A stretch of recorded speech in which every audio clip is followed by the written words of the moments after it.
Hi అండి, welcome to one more mini vlog. పెసర వడియాలు మామిడికాయ ములక్కాడతో కర్రీ ఎప్పుడైనా ట్రై చేశారా? ట్రై చేయకపోతే ఒక్కసారి ట్రై చేసండి. టేస్ట్ మాత్రం నెక్స్ట్ లెవెల్లో ఉంటుంది. ఈ సమ్మర్లో అందరూ వడియాలు పెట్టుకుంటారు. వడియాలతో కర్రీ చాలా బాగుంటుంది. అందరికీ తెలుసో తెలీదో నాకైతే తెలీదు, బట్ టేస్ట్ మాత్రం చాలా బాగుంటుంది. ఈరోజు పెసర వడియాలతో కర్రీ చేశారు ఇంట్లో. సూపర్ ఉంది టేస్ట్. ప్రాసెస్ చూపించేస్తాను రండి. ముందుగా పెసర వడియాలని నూనెలో ఫ్రై చేసేసుకుని వేయించేసుకుని పక్కన పెట్టుకోవాలి. తర్వాత ఉల్లిపాయలు, అలాగే పచ్చిమిర్చి, మామిడికాయ అనేది టేస్ట్ బట్టి చూసుకోండి, పులుపుని బట్టి చూసుకుంటే సరిపోతుంది. తర్వాత ఒక ములక్కాడ ఇలా ముక్కల కింద కట్ చేసుకోవాలి. ఇప్పుడు ప్యాన్ పెట్టి అందులో డీప్ ఫ్రైకి సరిపడా కొంచెం ఆయిల్ వేసి వడియాలు వేయించేసి పక్క తీసుకోవాలి. తర్వాత అదే ప్యాన్లో ఉల్లిపాయ, పచ్చిమిర్చి యాడ్ చేసి అవి కొంచెం గోల్డెన్ కలర్లో వచ్చిన తర్వాత రెడీగా పెట్టుకున్న ములక్కాడ ముక్కలు కూడా యాడ్ చేసి అవి కొంచెం మగ్గించిన తర్వాత కట్ చేసి పెట్టుకున్న మ్యాంగో పీసెస్ కూడా వేసేయాలి.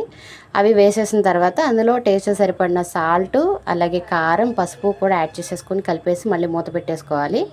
అలాగే దాంట్లో కొంచెం ఒక గ్లాస్ వాటర్ అనేది యాడ్ చేస్తే పీసెస్ అనేది కొంచెం మెత్తగా అవుతాయి అనమాట. సో ఫైనల్గా కర్రీ అయితే ఇలా రెడీ అయిపోతుంది. వాటర్ మొత్తం ఇంకిపోయిన తర్వాత మనం షిఫ్ట్ చేసుకోవచ్చు బౌల్లో. టేస్ట్ మాత్రం చాలా బాగుంటుంది.